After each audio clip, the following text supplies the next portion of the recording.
Thank you for your leadership at the NAACP. I want to say, in a moment of personal privilege, I was born here in South Carolina.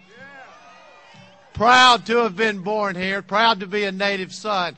But if you're me, I'm 54 years old now, to be able to be on a stage at the state capitol in Columbia, South Carolina, my native state, on the stage with an extraordinary and talented young man who's running for the presidency of the United States and who's African American, makes me so proud of my state and my country, and it says such good things about the progress that we've made in America. It's a good thing. I also am proud to be on the stage with a woman who has an opportunity to speak on behalf of so many women whose voices have been left unheard, whose voices have been muffled. All of these things show the progress that we have made in the United States of America. But brothers and sisters, we have progress left to make. We have work left to do. And I want to say to everyone, whether you're here supporting Senator Obama, whether you're here supporting Senator Clinton, or whether you're here supporting me, every one of us, all three of us, are on the journey with you on the march to equality and justice and fairness in the United States of America. And we are in this cause together every step of the way. I had the privilege about a year ago of speaking at the Riverside Church in Harlem, a place where Dr. King had spoken 40 years ago. And he had come there to speak about the war in Vietnam.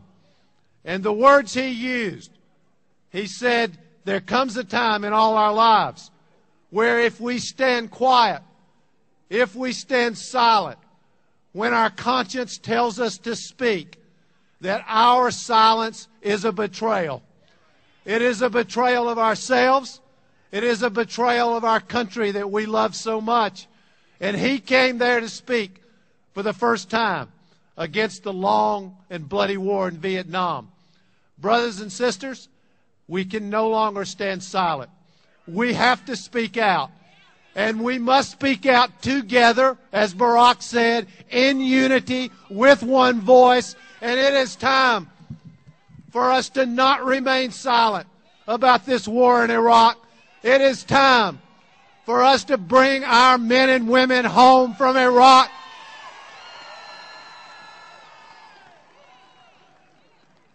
And it is time for our voices to be heard loud and clear.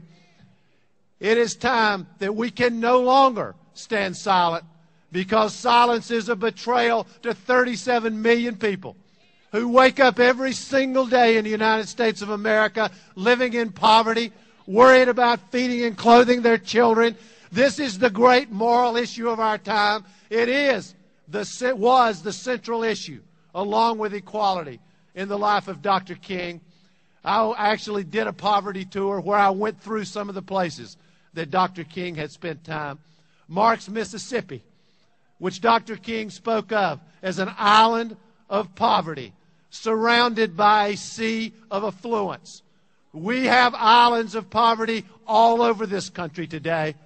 We talk about the corridor of shame. Brothers and sisters, we must turn the corridor of shame into a corridor of hope and opportunity for the people of South Carolina.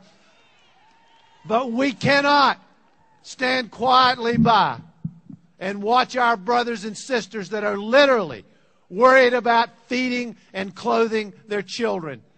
We, as a nation, have a responsibility to deal with this great moral issue, and there is so much that we can do. The United States Congress finally raised the minimum wage. It's going to $7.25 an hour. It's not enough. Minimum wage ought to be at least $9.50 an hour. It ought to be indexed to go up on its own. We need to strengthen the right of working people to organize into unions in the workplace so that they can earn a decent wage, so that they can collectively bargain. We need a national law that cracks down on predatory payday lenders that are taking advantage of our most vulnerable families. Silence is betrayal. Silence is betrayal for our young people who are not getting educated, for our young people who are going to schools that don't have the books, don't have the resources, don't have the money, and are burdened with this mess called No Child Left Behind. We have a responsibility to all our children to make certain that no matter where they live, no matter who their family, no matter what the color of their skin, every single child in America gets the same opportunity for a good public school education. We need to lift up the men and women who spend their lives dedicated to teaching our children. And we, all of us as parents, we got to take some responsibility too. We can't leave the responsibility just to the schools. We are responsible for our children. We are responsible for educating and raising our children. We must do it together. Silence is a betrayal for 47 million Americans who wake up every single day knowing if their child gets sick, they're going to have to go to the emergency room and beg for health care.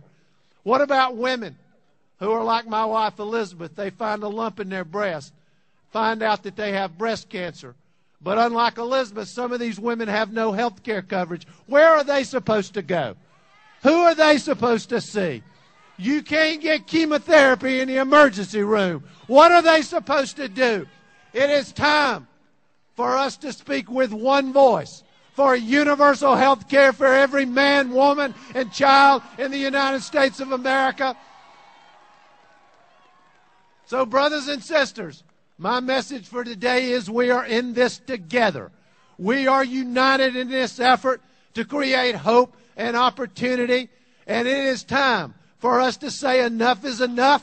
We're better than this. The United States of America is better than this. And for us to stand up, speak out, rise up together as one people and create the kind of America that all of us believe in and all of us are fighting for. God bless you all. It's wonderful to be with you today. Thank you.